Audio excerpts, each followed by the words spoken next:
Bonjour à tous et bienvenue sur Mosaïque Cristal. Voici les titres que nous allons développer dans le JT. Retour de Tokyo en héros pour Nicolas Peifer qui a été accueilli en mairie de Sarreguemines aux côtés d'un autre athlète handisport, Michel Munch.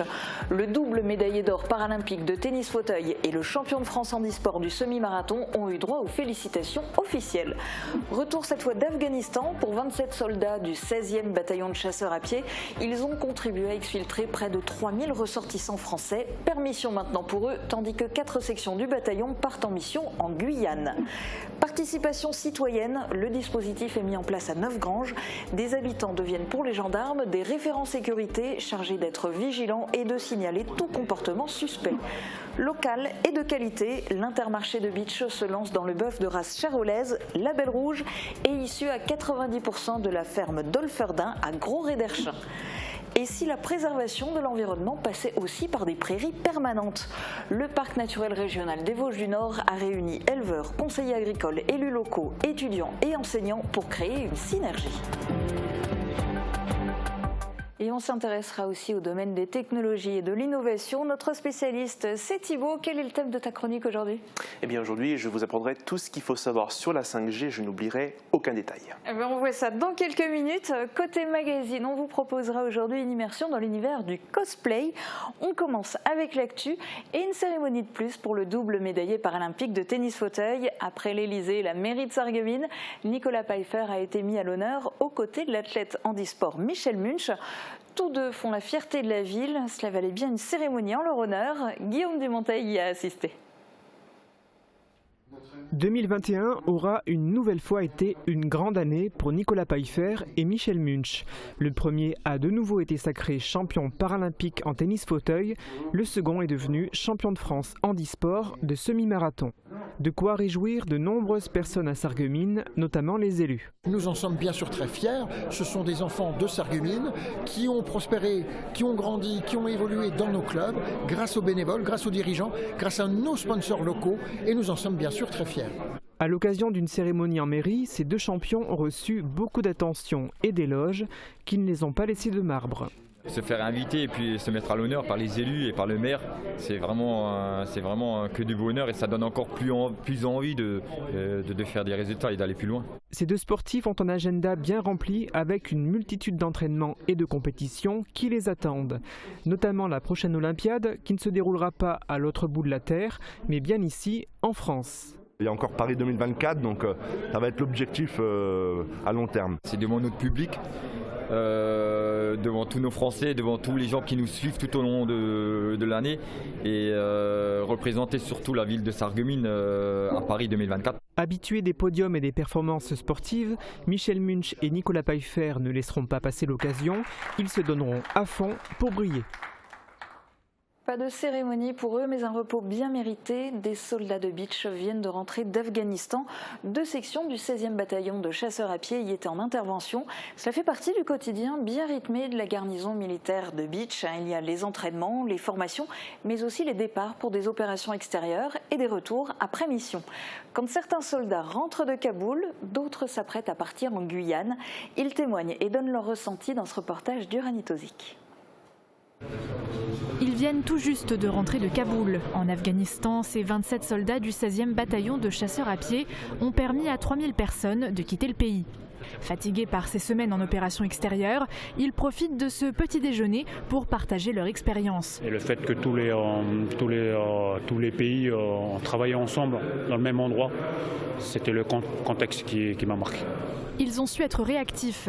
Prépositionnés aux Émirats Arabes Unis, ils sont partis en 24 heures jusqu'à l'aéroport de Kaboul et ont accompli un travail exemplaire. Je me suis adressé à eux ce matin pour leur dire d'abord que j'étais très fier d'eux, de la qualité du travail qu'ils avaient fait, du professionnalisme qu'ils avaient fait dans des conditions difficiles. Un moment où en plus toute la communauté internationale avait les yeux tournés vers cet aéroport de Kaboul. Ils ont fait le travail proprement, ça m'a été dit par mes chefs, par les gens qui étaient sur place. Il est donc temps de se reposer, de retrouver ses proches pour une permission de 3 à 4 semaines et s'il le faut d'être accompagné psychologiquement. Voilà, c'est chez nous, donc en 4 mois de mission, c'est long. Donc ça fait plaisir de rentrer au bataillon à la maison. Enfin, ils vont pouvoir défaire leurs bagages pendant que d'autres les terminent pour leur prochain départ. On est un peu heureux de partir, un peu triste de laisser les proches derrière. Mais en général, l'émission se passe bien au 16. Destination la Guyane pour lutter contre l'extraction illégale de l'or qui détruit les forêts. 4 sections du bataillon, soit 140 soldats, seront sur le terrain. En attendant le coup de sifflet, on emballe les dernières affaires. Puis, après plusieurs mois sur place, ils rentreront à leur tour. Un problème d'offre et de demande. Motivés par des aides de l'État et par un besoin de main-d'œuvre, des entreprises cherchent à recruter des apprentis. La difficulté, c'est que les jeunes ne sont pas attirés par les secteurs d'activité qui embauchent, le bâtiment et l'industrie notamment. Guillaume Dumonteil s'en est une nouvelle fois rendu compte en se rendant hier au Forum de l'Alternance. Donc, je suis ici pour essayer de trouver ma voie. Donc, pour le moment, je ne sais pas trop quoi faire. Je me dirige soit dans les métiers d'animation ou du sport, mais je suis là pour essayer de voir ce qui me plaît réellement. Comme Hicham, une centaine de jeunes âgés de 16 à 30 ans se sont rendus à la salle W de Vousvillers pour participer au Forum de l'Alternance et des formations. Organisé par la mission locale, cet événement réunissait une trentaine d'organismes, notamment des centres de formation pour apprentis.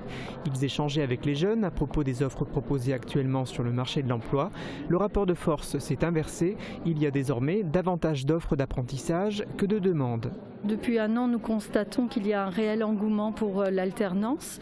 Alors c'est sûrement porté par les aides, les différentes aides de l'État, puisqu'il y a une aide de 8 000 € auprès d'un employeur pour l'embauche d'un apprenti. Mais les métiers qui recrutent ne sont pas forcément ceux vers lesquels les jeunes veulent s'orienter.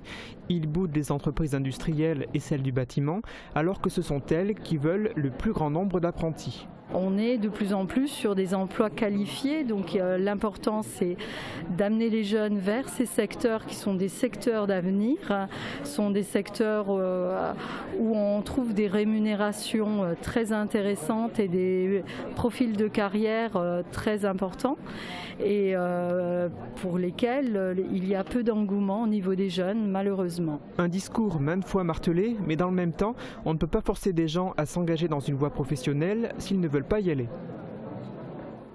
Sensibiliser la population pour lutter contre la délinquance dans les communes, c'est possible avec la participation citoyenne. Instauré en 2006, le dispositif est gratuit et permet un partenariat officiel entre les forces de l'ordre, la mairie et certains habitants. Ces citoyens volontaires deviennent des référents pour récolter des informations dans le voisinage et les donner à la gendarmerie. Neufgrange est la première commune de l'arrondissement à participer à ce dispositif. Explication dans ce reportage d'Uranie Tozic. Vous verrez, c'est beaucoup axé sur la lutte contre les cambriolages, c'est souvent ce qui vous concerne le plus, mais pas que. À Neufgrange, on évoque la participation citoyenne, un dispositif officiel pour lutter contre la délinquance. Certains habitants seront nommés référents sécurité et auront pour objectif de veiller sur le voisinage et relever ce qui pourrait être utile aux forces de l'ordre, sans faire de l'excès de zèle ou agir bêtement. On n'attend pas d'eux qu'ils se substituent à notre travail, on n'attend pas d'eux qu'ils interviennent, ça c'est notre métier. Ce dialogue avec des gens que nous aurons formés va nous permettre d'aller chercher des signaux faibles pour à la fois faire de la prévention et aller chercher aussi des éléments dans le cadre d'enquête. Cela peut être le signalement d'un véhicule, d'un individu suspect ou de tout fait qui pourrait troubler la tranquillité du quartier. Je pense que les retours se feront prioritairement des référents vers moi et que moi je contacterai la gendarmerie très régulièrement, donc a priori tous les 15 jours pour leur faire remonter les informations que j'aurai récoltées. C'est une série de cambriolages qui a poussé la municipalité à adopter ce protocole. Nationalement, il a fait ses preuves avec une diminution de 25 à 40% des atteintes aux biens. Pour la gendarmerie, il s'agit de renouer un lien avec la population et de faciliter le travail d'enquête. Parmi les citoyens présents, certains sont déjà aux aguets dans la commune, comme Ludovic, prochainement référent. Pour le bien-être de mes enfants, le bien-être de ma famille, le bien-être de la commune. 10 citoyens seront donc sélectionnés, puis formés. Le partenariat sera ensuite signé par la maire, le sous-préfet et la gendarmerie. Sur la circonscription de Sarreguemines, 6 autres communes se sont montrées intéressées. De la qualité et du local, c'est le nouveau pari de l'Intermarché de Bitche concernant le bœuf charolais. L'enseigne bitchoise s'est associée à la ferme d'Olferdin à Gros-Réderchin pour proposer de la viande charolaise label rouge made in Moselle. Reportage de Christelle Reviaco. À partir d'aujourd'hui, l'Intermarché de Bitche va vendre de la viande charolaise Plaisir label rouge au rayon traditionnel. Elle provient à 90% de la ferme d'Olferdin, basée à Gros-Réderchin. Ce nouveau partenariat est un aboutissement pour proposer de la qualité aux clients. Moi, je suis assez fier du travail qui a été fait par les éleveurs, déjà par les fermes, et fier de donner de la viande de qualité à mes clients. La présentation de ce nouveau partenariat s'est déroulée avec une visite de la ferme d'Olferdin. En ce qui concerne la viande label rouge, il y a 70 charolaises dans l'exploitation. Cette race de vache est une race à viande qui produit naturellement beaucoup de muscles, donc beaucoup de viande. Le label rouge permet d'affirmer que cette viande est gustativement meilleure que son standard de comparaison. Mais il n'est pas facile à obtenir. On écrit un cahier des charges avec beaucoup de critères qui permettent de garantir donc la qualité gustative, et puis finalement dans les cahiers des charges il y a beaucoup d'autres choses comme le bien-être des animaux, le respect de l'environnement. L'alimentation est aussi contrôlée, elle ne doit pas contenir d'OGM et doit être produite à 80% sur l'exploitation. Des règles que le gérant de la ferme appliquait depuis longtemps. Au niveau alimentation, finalement, ça change pas grand-chose parce qu'on est déjà en OGM déjà quelques années et on nourrit déjà beaucoup avec du foin et de l'herbe. Donc on se rendait compte que finalement on faisait déjà du label rouge déjà longtemps sans le savoir. 2 vaches seront livrées chaque semaine au supermarché pour alimenter le rayon. À la fin de la visite, les personnes présentes ont pu déguster cette viande 100% charolaise et 100% mosellane. On s'intéresse aux prairies maintenant. Hier s'est tenu un colloque à la halte barrière de Meisenthal sur le thème de la prairie permanente. C'est le parc naturel régional des Vosges du Nord qui l'a organisé. Reportage de Morane Grancola. Les prairies permanentes sont des milieux naturels qui n'ont pas été semés et retournés par l'homme depuis au moins 10 ans et sur lesquels de nombreux écosystèmes cohabitent. Ce mercredi, le parc naturel régional des Vosges du Nord a organisé une journée pour parler du rôle et des enjeux que ces prairies représentent. Aujourd'hui, c'est un colloque de restitution de travaux autour des prairies permanentes. Et donc, depuis 2013, on travaille dessus, à la fois avec un regard d'écologue qui va regarder la diversité floristique, du coup la diversité des insectes qui sont hébergés par ces prairies, mais aussi du coup le volet agronomique, c'est-à-dire quelle valeur alimentaire ces prairies elles ont pour les vaches, pour qu'elles puissent produire et répondre aux objectifs de production des éleveurs et comment ça s'intègre dans les systèmes d'exploitation. Le public cible, les éleveurs notamment, mais aussi les conseillers agricoles et les élus locaux, sans oublier les étudiants et enseignants. Le but pour le parc, créer une synergie avec tous ces acteurs autour de l'agriculture du massif vosgien et de la préservation de l'environnement. Pour le moment, ce qui peut être un peu regrettable, c'est qu'on travaille chacun de notre côté.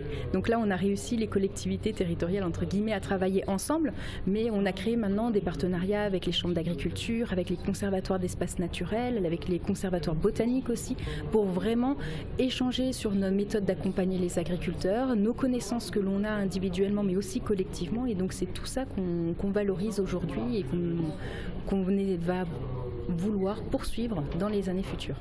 Sur toute la journée, le public a pu assister à plusieurs conférences ainsi qu'à des ateliers de groupe sur divers enjeux économiques, agronomiques ou encore climatiques. On quitte la nature pour la technologie, c'est l'heure de la chronique de Thibaut.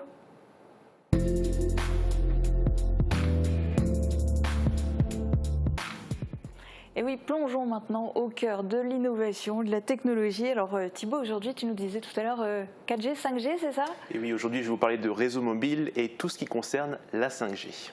Alors 5G, 4G, pour moi ce sont des chiffres, des lettres, tout le monde y est habitué, mais qu'est-ce que ça signifie?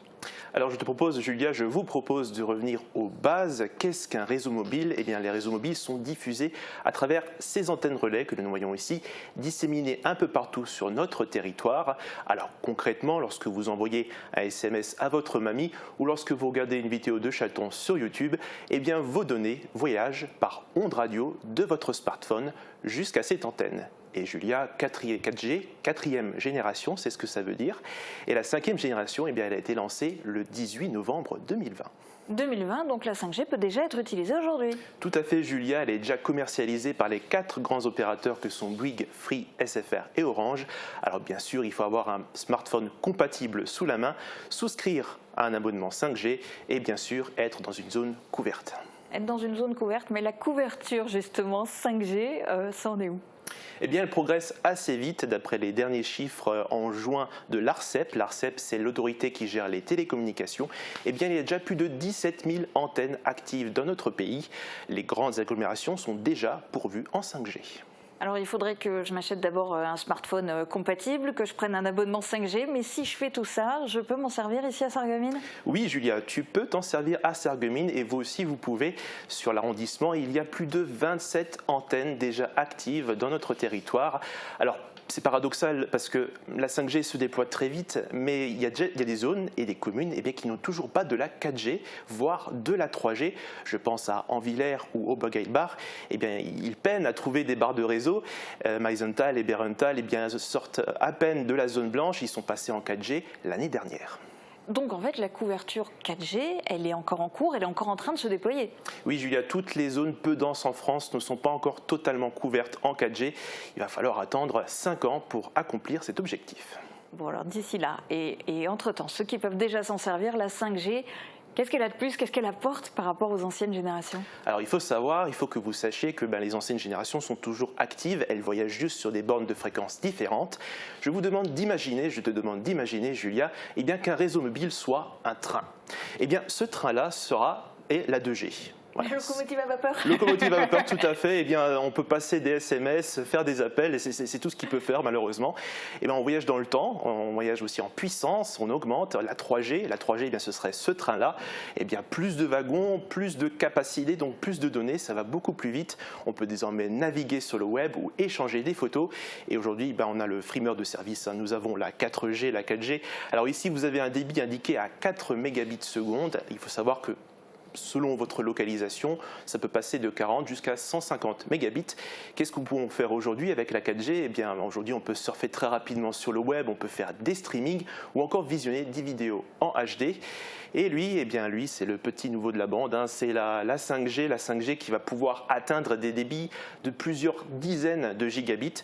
Pour vous donner une idée, une vidéo en HD d'une heure et demie aujourd'hui fait à peu près 16 gigabits. Donc la 5G va pouvoir instantanément lire cette vidéo sans aucune latence. La 5G est aussi très attendue pour être utilisée dans la télémédecine. Elle va pouvoir gérer les voitures autonomes et elle va pouvoir gérer plusieurs appareils connectés et donc s'appliquer à la domotique. Et ça, c'est l'avenir, ça veut dire qu'on aura forcément besoin de la 5G à l'avenir ? C'est tout le but de la manœuvre, Julia. Effectivement, la 5G, sa mission, c'est de satisfaire notre énorme appétit de données qui progresse d'année en année et de désaturer la 4G. Alors évidemment, Julia, nous sommes encore au balbutiement de la 5G, elle n'est pas encore à sa pleine puissance. Et pour le moment, il n'y a encore aucune étude qui atteste que la 5G constituerait des risques pour la santé. Il n'y a pas encore de conclusion formelle. Il n'y a pas non plus d'études encore qui confirment son impact sur son environnement. C'est donc une technologie à laquelle il va falloir être très attentive. Et j'ai ouï dire, Julia, que la 6G était déjà en test par Samsung et LG, comme quoi tout va très vite. Et on n'arrête pas le progrès. Merci Thibaut pour toutes ces explications. On passe à d'autres explications dans un tout autre domaine. Sandrine pour la météo. Retrouvez votre programme avec le Crédit Mutuel, partenaire des grands événements de votre région. Une banque qui appartient à ses clients, ça change tout. Bonjour tout le monde, il suffit que le soleil se cache derrière 2-3 nuages pour qu'on soit à nouveau nostalgique de nos vacances. Mais on retrouve rapidement le sourire quand on tombe par hasard sur une photo dans notre téléphone ou en voyant le magnet le matin sur notre frigo ou encore en prenant exprès la tasse à l'esbraise pour se servir son café. Avouez-le, on a tous cette habitude de ramener un petit souvenir de vacances qui va finir par traîner quelque part. Un t-shirt qu'on met comme pyjama, du sable oublié dans le fond d'une bouteille ou encore des cartes postales jamais envoyées. Moi cette année, j'ai opté pour un souvenir utile. une veste de pluie. Mais bon, vu la météo de cet été, j'étais sûre de pouvoir la porter. Mais on peut se vanter de profiter en ce moment d'une arrière-saison plutôt agréable. Le soleil sera bien présent demain dès le matin et on pourra en profiter toute la journée. Côté température, les minimales iront de 9 à 11 degrés et les maximales de 19 à 22 degrés. Demain, nous fêtons les Renault et il fera jour de 7h11 à 19h40. Et si vous aussi, vous avez un souvenir de vacances que vous ne pouvez pas vous empêcher de ramener ou alors que vous gardez précieusement depuis des années, dites-le moi dans les commentaires. Passez tous une très belle journée et à demain. C'était votre programme avec le Crédit Mutuel, partenaire des grands événements de votre région. Une banque qui appartient à ses clients, ça change tout. Ordinateur, imprimante, réseau, IP Connexion vous dépanne où que vous soyez. IP Connexion, c'est aussi de la téléphonie IP, de la vidéosurveillance et de la domotique. C'est le mois anniversaire chez Cuisine Schmitt Sarreguemines. Jusqu'au 30 septembre, des cadeaux comme s'il en pleuvait. Pour l'achat d'une cuisine équipée, les tiroirs à l'anglaise vous sont offerts. Mais ce n'est pas tout, bénéficiez de super prix sur l'électroménager. Et encore plus fou, nous vous offrons jusqu'à 1 000 € sur votre projet. Et en ce moment, découvrez notre grand jeu concours sur notre page Facebook. Rendez-vous vite en magasin. Une soirée humour et chansons, ça vous tente? Rendez-vous samedi 18 septembre à 19h30 à l'Espace Cassin de Beach. Avec l'humoriste bien connu sur Radio Studio 1, Danny Dimmer et le groupe Die Lothringer. Infos et réservations sur le Facebook de Radio Studio 1. À partir du 1er novembre, nouvelle réglementation pneus hiver. Faites confiance à Speedy. Pour vos pneus, faites confiance à Speedy, 34 rue Maréchal Foch à Sarreguemines. Pour profiter des beaux jours en toute sécurité, adoptez le tricycle. Fini les difficultés dans les montées grâce à notre modèle muni d'un moteur et d'une batterie rechargeable. En ville ou sur les routes de campagne, le tricycle est l'alternative idéale au vélo. Découvrez aussi nos modèles pour enfants. Demandez conseil auprès de nos conseillers AVS Médical. AVS Santé, notre métier, vous accompagner. La pandémie a fait évoluer des métiers. Comme beaucoup de secteurs d'activité, les gardes d'enfants ont été impactés par la crise sanitaire.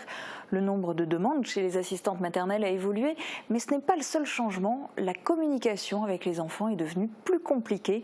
Marie-Morgane Pires a pu le constater. Et voilà, bravo. Christelle Rimlinger est assistante maternelle à Urbach depuis 2008. Sandrine Stotter est assistante maternelle depuis 2001 à Schweyen. Et depuis plus d'1 an, elles ont vu la pratique de leur métier bousculée par la crise sanitaire. Au printemps 2020, de nombreux employés se sont retrouvés au chômage partiel, d'autres en télétravail à leur domicile. Pour certaines nounous, les demandes ont baissé, comme pour Christelle Rimlinger. Si elle ne s'est jamais arrêtée de travailler, elle a accueilli moins d'enfants. Le chat aussi, il fait dodo, il dort. Voilà, terminé. Mais j'accueillais donc des enfants de soignants. Donc je les ai toujours accueillis depuis le début parce que c'était des personnes qui étaient réquisitionnées. Et puis c'est comme je disais depuis le départ, c'est bien beau de les applaudir le soir sur le balcon, mais il faut être là pour les soutenir aussi, malgré que on ne savait pas où on en était, ça nous faisait peur aussi. Mais voilà, pour moi c'était mon rôle d'aider et puis de garder les enfants. Sauf dérogation, les assistantes maternelles peuvent accueillir jusqu'à 4 enfants simultanément. Mais durant cette période, elles pouvaient en garder jusqu'à 6 avec des démarches simplifiées. Cela a permis à Sandrine Stotter d'aider également les personnels soignants. Sans autorisation, il fallait juste envoyer un mail au département pour les informer ou les avertir qu'on gardait un enfant de plus à notre domicile, mais sans autorisation. Du côté des règles sanitaires, les protocoles étaient parfois flous. Les assistantes maternelles accueillent les enfants à leur domicile. Elles ont donc dû s'adapter très rapidement. Et elles déplorent aujourd'hui un manque de reconnaissance. Et on accueillait quand même à notre domicile, là où il y a toute notre famille, quoi. Donc on mettait entre guillemets notre famille en danger. Et puis, alors qu'on ne savait pas où on en était avec ce virus et quelle proportion ça pouvait prendre, quoi. Oui, elle a dit juste, on prenait quand même un risque. On nous disait que pendant cette période de Covid, on n'avait même pas le droit de refuser certains petits gamins dont les parents ils ont des métiers prioritaires, comme ils disaient. Mais c'est vrai qu'on mettait notre famille en danger. Mon propre mari me disait encore, c'est vrai qu'il arriverait quoi si maintenant un enfant était cas contact, et puis on le sait même pas, vu que les enfants ils pouvaient être cas contact et on le savait pas. Donc c'était un gros risque, et c'est vrai qu'on parlait pas forcément des assistantes maternelles, comme on parlait des infirmières, des pharmaciens, et voilà. S'il faut toujours faire preuve de vigilance, petit à petit, un semblant de la vie hors pandémie revient. Les enfants redécouvrent le visage de leur nounou sans les masques, même si la complicité entre eux n'a jamais vraiment été entachée. Oh, qu'est-ce que Tata a trouvé là? Regarde, c'est pour qui ça? C'est pour le bébé, mais oui! C'est peut-être un grand enfant aux yeux de certains. Ludovic Di Gioia, originaire de Forbach, est passionné depuis son enfance par les super-héros et en particulier Batman. Par la suite, lui est venu le goût du travail manuel et plus particulièrement de la création de costumes et d'armures fabriqués en mousse thermoformée.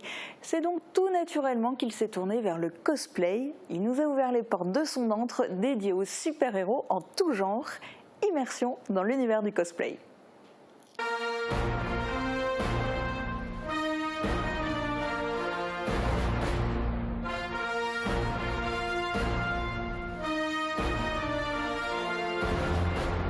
Je m'appelle Ludovic Di Gioia, je suis vendeur spécialiste en vaporette électronique dans la galerie du Super U de Tain et trésorier d'une association d'airsoft, Fragsoft.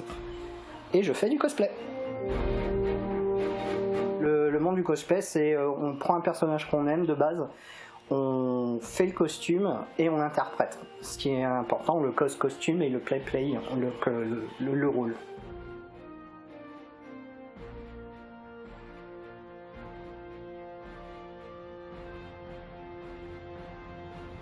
Moi j'aime beaucoup créer, il faut constamment que je fasse quelque chose avec mes mains, il faut que je fabrique. Ayant un physique pas ordinaire, quand j'étais petit, tout ce qui est déguisement, tout ça, il n'y avait pas ma taille, du coup avec mon père on fabriquait pour moi.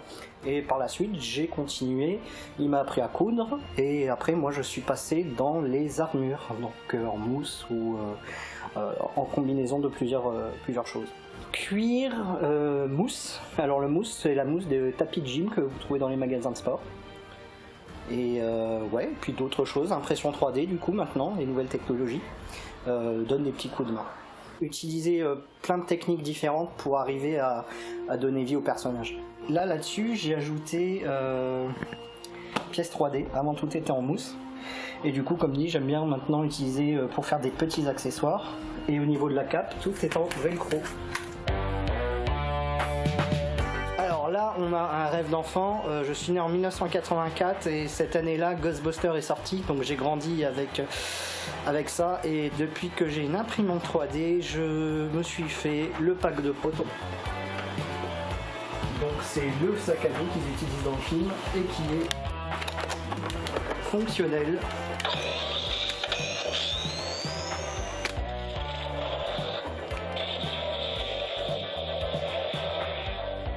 J'ai créé beaucoup de costumes aussi pour des amis, donc on a pratiquement une vingtaine de personnages Marvel. J'ai 2 Batman, on a fait un Robin, un Mandalorien de Star Wars, Iron Man, Captain America, Thor, on a un Thanos de 2,50 m à peu près. Au début, je regardais beaucoup de photos et j'avoue, j'osais pas beaucoup faire de cosplay. C'est venu beaucoup plus tard. Finalement, je peux dire que je suis vraiment arrivée dans ma période de cosplay grâce à Ludovic, qui m'a appris vraiment à fabriquer moi-même mes cosplays.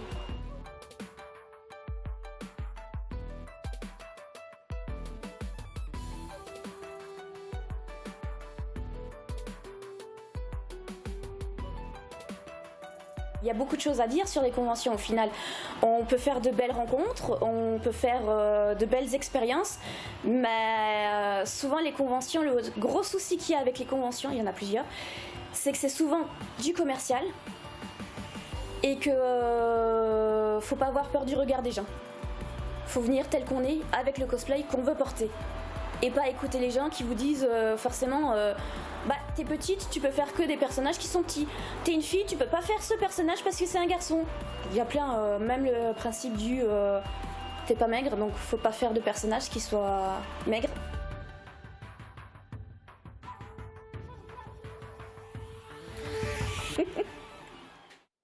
C'est déjà la fin de cette émission. Demain, vous avez rendez-vous avec Uranie sur Mosaïque Cristal. Très bonne journée à tous. À bientôt.